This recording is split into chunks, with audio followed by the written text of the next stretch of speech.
В данном уроке мы начнем рассматривать тему форматирования текста. Обсудим, какие теги применяются с этой целью и в каких случаях они используются. Поскольку тема форматирования текста достаточно объемная, я решил ее разбить на несколько уроков. В этом уроке мы научимся выделять текстовые фрагменты различным начертаниям шрифта, а также познакомимся с таким важным понятием, как семантика. Но вначале давайте создадим папку для текущего третьего урока Lesson 3, а внутри нее файл index.html. Далее, как обычно, создадим базовую разметку и добавим базовые стили. Озаглавим документ как Lesson 3. В теле документа создадим заголовок первого уровня Lesson 3, а затем заголовок второго уровня выделение текста жирным шрифтом Bold. Для выделения какого-либо текста жирным шрифтом в HTML используются два тега Strong и B. Тегом Strong выделяется важный текст в документе. Давайте создадим заголовок третьего уровня, внутри которого запишем Strong – важный текст. Далее создадим параграф, в котором запишем фразу «Важно, перед закрытием файла его необходимо сохранить». В этой фразе мы можем особо выделить важность совершения конкретного действия, а именно сохранение файла перед его закрытием. В этом случае необходимо всю фразу заключить в тег Strong. Но можем просто подчеркнуть, что в данном месте от пользователя требуется повышенное внимание, не делая особый акцент на самом действии. И тогда достаточно заключить в тег Strong слово «важно». Давайте примем второй вариант и в нашем параграфе обернем слово «важно» в тег Strong. Вторым тегом, который позволяет выделить текст жирным шрифтом, является тег B, сокращение от английского bold. Используется для выделения ключевых понятий, названий продуктов или других слов, которые обычно выделяют жирным. В нашем документе создадим заголовок третьего уровня B – жирный текст. Далее создадим параграф, в котором запишем следующий текст. Мне очень понравились конфеты «Мечта». Они напомнили мне вкус детства. В данном текстовом фрагменте выделим название конфет жирным шрифтом при помощи тега B. Сохраним файл и откроем его в браузере. В первом параграфе жирным шрифтом выделено слово «важно». При этом используется тег Strong. Во втором параграфе жирное начертание шрифта имеет слово «мечта», и такой эффект достигнут при помощи тега B. Как видим, теги Strong и B приводят к одному и тому же визуальному результату, а именно выделению текстового фрагмента, заключенного в их контент, жирным шрифтом. В чем же тогда их различие? Согласно спецификации HTML5, тегом Strong выделяется важный текст, в то время как тег B просто выделяет текст жирным, но не делает его важным. Иными словами, тег B не содержит специальной семантической информации. В этом определении мы упомянули такое важное понятие, как семантика. Давайте разбираться, что оно означает. Каждый HTML тег можно представить состоящим из двух основных частей – визуальной составляющей и смысловой или семантической. Визуальная составляющая определяет, каким образом тег и его внутренний контент отображаются в браузере. Семантическая составляющая отражает смысл, который заложен в конкретный тег. Например, заголовок H1 отображается в браузере жирным шрифтом и имеет отступы сверху и снизу. Это и есть его визуальная составляющая. В то же время смысл данного тега – отображение главного заголовка. Не параграфа или таблицы, а именно заголовка, причем основного. И это семантическая составляющая тега H1. При выборе тегов основное внимание следует уделять именно семантической составляющей. На этом строится вся политика спецификации HTML5. Это связано с тем, что визуальный стиль отображения можно легко изменить при помощи CSS-стилей, а вот смысловую составляющую тега изменить нельзя, и каждый тег должен применяться в соответствии со своим четко оговоренным предназначением. Делается это для того, чтобы различные компьютерные программы, такие как поисковые системы, речевые браузеры и другие, понимали, какой тип информации заложен в тех или иных тегах. Рассмотрим пример. На экране представлены два фрагмента HTML-кода. Визуально они выглядят одинаково. Но в первом случае заголовки отдельных частей текста заключены в тег H2, а во втором в тег параграфа P. При отображении заголовка в первом фрагменте используется визуальный стиль, назначенный браузером по умолчанию, жирный шрифт и отступы сверху-снизу. Во втором случае жирное начертание заголовку, а также отступы сверху-снизу придает специальный класс Hidden2, приписанный обычному параграфу. Не будем заострять внимание, как именно это делается, так как это тема CSS. Просто обратим свое внимание на то, что с помощью класса Hidden2 мы изменили визуальный стиль параграфа, назначенный браузером по умолчанию. В чем принципиальное отличие двух рассматриваемых случаев? С точки зрения обычного пользователя разницы никакой нет, оба документа выглядят совершенно одинаково. Но допустим теперь, что на наш сайт зашел поисковый робот. Этот робот начинает сканировать нашу страницу с тем, чтобы создать содержание размещенного на ней контента. Создание такого содержания производится на основе следующего алгоритма. Собери все заголовки и расположи их по значимости. Как выполнить данную задачу? Конечно же, на основе тегов заголовков h1, h6. Ведь именно в этих тегах, согласно спецификации HTML5, должны быть расположены заголовки. Каков же будет результат отработки данного алгоритма для наших двух фрагментов документа? Ответ очевиден. В первом случае будет составлено верное содержание документа. Страницу можно индексировать и заносить в базу. Во втором случае робот не найдет никаких заголовков. Нет заголовков, нет содержания, нет страницы в поисковой базе. Конечно, данный пример носит весьма упрощенный характер, но он отчетливо демонстрирует основной принцип HTML-верстки. Названия тегов должны соответствовать их смыслу или предназначению. Вот почему при выборе HTML тегов необходимо уделять достаточное внимание корректному подбору тегов, то есть созданию семантически верной верстки. Вернемся к нашему документу. Теперь мы отчетливо можем понять разницу между тегами strong и b. Для этого вновь вообразим себя интернет-роботом. При чтении документа мы встречаем слово «важно», заключенное в тег strong. И сразу понимаем, здесь записано что-то очень важное, нужно обратить на это свое внимание. Далее, встретив слово «мечта» в теге b, понимаем, что это слово имеет несколько больший вес в контексте читаемого нами текстового фрагмента, но не более того. То есть особой важности в контент тега b не заложено. А как же визуальный стиль двух указанных слов? А мы как робот не обращаем на него абсолютно никакого внимания, ведь нам важен смысл, а не визуальная красота. Справедливости ради стоит заметить, что различные роботы могут руководствоваться своими собственными алгоритмами при обработке HTML тегов, и некоторые из них не делают разницы между тегами b и strong. Однако мы, как веб-разработчики, должны следовать рекомендациям, изложенным в спецификации HTML5. А там четко записано: strong – элемент сильной значимости, указывает на то, что его содержание имеет большое значение, серьезность или срочность. В то время как HTML-элемент b является частью текста, стилистически отличающейся от остальной его части и не носит какого-либо специального значения или важности. Рассмотрим теперь теги форматирования текста, которые визуально выделяют заключенный в них контент курсивом, то есть шрифтом с наклонным начертанием. Таких тегов два – это EM и I. Ярко выраженную семантическую составляющую имеет только первый тег, в то время как тег I не предъявляет особых требований к внутреннему контенту. В нашем документе создадим заголовок второго уровня выделения текста курсивом, италик.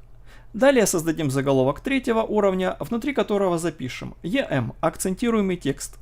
А в тег EM заключается фрагмент текста или слова, которые имеют подчеркнутый акцент по сравнению с окружающим текстом. То есть это те слова, на которые следует поставить ударение. Например, создадим элемент параграфа и запишем в нем следующий текст. Нет, поездом вы не доберетесь из Европы в Америку. В этом предложении мы хотим сделать акцент на том, что именно на поезде мы не доберемся из одного континента на другой. Для этого нужно использовать другие виды транспорта. Заключим слово поездом в тег EM. Теперь программа, читающая текст, будет произносить слова, выделенные EM, с ударением. Далее создадим заголовок третьего уровня I, названия и термины без акцента. Тегом I, сокращение от italic, выделяются обычно какие-то технические термины, названия, иностранные слова. Как уже упоминалось, никакого дополнительного акцента контенту, размещенному внутри, тег I не придает. Создадим параграф, внутри которого запишем следующий текст. Королева Мария отплыла прошлой ночью. Здесь слова «Королева Мария» выделим тегом I, поскольку в них нет никакого дополнительного акцента или важности. Просто указывается, что речь идет не о королеве по имени Мария, а о корабле с названием «Королева Мария». Другим примером для тега I может быть фраза. Слово «the» – это артикль. Запишем ее в параграфе P, выделив «the» тегом I. Сохраним файл и откроем его в браузере. Как видим, фразы, заключенные в теге EM и I, визуально отображаются одинаково, курсивом. Но смысл контента в этих тегах совершенно различный. В теге EM содержится акцентируемый текст, в то время как в тегах I какие-то названия и термины. Вернемся в наш документ. Создадим заголовок второго уровня выделения текста подчеркнутым шрифтом underline и рассмотрим соответствующие теги ins и u. Тег ins определяет текст, который был вставлен в новую версию документа. Рассмотрим пример. Для этого вначале создадим заголовок третьего уровня ins, текст в новой версии документа, а затем создадим параграф с текстом. О дате концерта будет сообщено дополнительно. Концерт состоится 20 декабря в 18:00. Очевидно, что второе предложение было добавлено несколько позже, чем первое. Выделим его при помощи тега ins. Тег u, как правило, используется для указания слов, в которых допущены ошибки. Создадим заголовок третьего уровня u, слова с ошибками. Далее создадим параграф с текстом. Очень часто в слове обструкция совершают ошибки и пишут его как абструкция или абстракция. Слова, в которых содержатся ошибки, пометим тегом u. Сохраним документ и откроем его в браузере. Видно, что текст, заключенный в теге ins и u, выделен подчеркиванием. При использовании тегов с подчеркиванием необходимо избегать ситуаций, когда выделенные соответствующими тегами слова можно спутать с гиперссылками. Ведь ссылки на другие страницы в HTML также по умолчанию имеют подчеркивание. Рассмотрим теперь теги, выделяющие текст перечеркиванием. Для этого создадим заголовок второго уровня, выделение текста перечеркнутым шрифтом line through. А далее заголовки третьего уровня для двух соответствующих тегов del, текст в старой версии документа, и s, более неактуальный текст. Тегом del выделяется текст, который был удален в новой версии документа, а тегом s более неактуальный текст. Запишем пример с тегом del. Данная ошибка пока не исправлена. Данная ошибка уже исправлена. И еще один пример на комбинацию тегов del ins. Ячейки таблицы, в которых обнаружены ошибки, следует помечать оранжевым, красным цветом. В этом предложении оранжевый цвет относится к старой версии документа, а красный к новой. Отметим это обстоятельство соответствующими тегами. Обратите внимание, что теги del ins могут иметь следующие атрибуты. Сайт указывает URL-адрес документа, который объясняет причину, по которой текст был вставлен или изменен. DateTime задает дату и время, когда текст был вставлен, изменен. Запишем также пример с тегом S. Осталось только 50 билетов. Все билеты проданы. Сохраним файл и откроем его в браузере. Текст, заключенный в теге del и s, перечеркнут. Вновь вернемся в наш документ и создадим заголовок второго уровня, маркированный текст mark. Для выделения текста, актуального в определенном контексте, используется тег mark.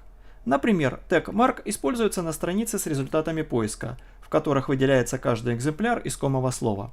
Также данный тег используется для привлечения внимания пользователя к определенным фразам в тексте без придания важности данным фразам. Создадим параграф, в котором запишем: астрономия – одна из древнейших и старейших наук. Астрономия успешно развивалась в Древнем Вавилоне, Египте, Китае и Индии. Особенно большого развития астрономия достигла в Древней Греции. В данном параграфе тегом mark помечено слово астрономия. Вероятно, пользователя интересовало данное слово, и сервер мог отобразить часть текста, в котором оно содержится, выделив данное слово маркировкой. Сохраним документ и откроем его в браузере. Фон текста внутри тега mark выделяется желтым цветом. И в заключении данного урока рассмотрим теги изменения базового размера шрифта. Для этого создадим заголовок второго уровня, уменьшенный и увеличенный размер шрифта. Далее создадим заголовки третьего уровня, small – уменьшенный текст и big – увеличенный текст. Далее добавим примеры. Для этого к каждому из тегов запишем первый параграф с обычным размером шрифта, а второй с уменьшенным и увеличенным размером шрифта соответственно. Обратите внимание, тег big выделен редактором красным цветом. И это не случайно, поскольку спецификацией HTML5 данный тег не поддерживается из-за отсутствия смысловой составляющей. В то же время тег small оставлен в спецификации благодаря добавлению слабо выраженной семантики. А именно, тегом small выделяется второстепенная информация на странице. Обычно это информация об авторских правах, данные о лицензии и дополнительных соглашениях. Сохраним документ и откроем его в браузере. В последних двух параграфах текст имеет соответственно уменьшенный и увеличенный размер шрифта по сравнению с обычным. Как видим, оба тега все еще корректно обрабатываются браузерами. Однако стоит отметить, что для визуального изменения размера шрифта в настоящее время рекомендуется использовать CSS-стили, а не теги big и small. Что ж, урок подошел к концу и настало время подвести его итоги. Давайте вкратце вспомним, что мы сегодня изучили. Первый важный момент – семантика. Это смысловая нагрузка тега, которая и определяет его содержимое. На первых этапах развития HTML такие теги как b, I, u предназначались для форматирования текста, делая его жирным, курсивным или подчеркнутым соответственно. Однако впоследствии визуальная составляющая HTML элементов была переложена на CSS – каскадные листы стилей, которые предоставили намного большую гибкость в оформлении элементов. В то же время значительно возросла роль семантики тегов. Это означает, что при выборе тегов следует ориентироваться на их смысловую составляющую. В случае, когда по смыслу подходят несколько тегов, следует отдать предпочтение тем из них, которые имеют более ярко выраженную семантическую составляющую. Давайте составим таблицу тегов форматирования текста, а точнее ее первую часть, не на основе их визуального оформления, как мы это делали до этого, а на основе семантики. В этом случае наша таблица будет иметь вид, представленный на экране. Желтым фоном выделены теги с меньшим семантическим контекстом. Такие теги необходимо использовать в случае, если другие не подошли. Красным фоном выделены теги, не имеющие явного семантического контекста, а потому не рекомендуемые к использованию. В следующем уроке мы продолжим рассмотрение тегов форматирования текста, но вас еще ждет домашнее задание к текущему уроку.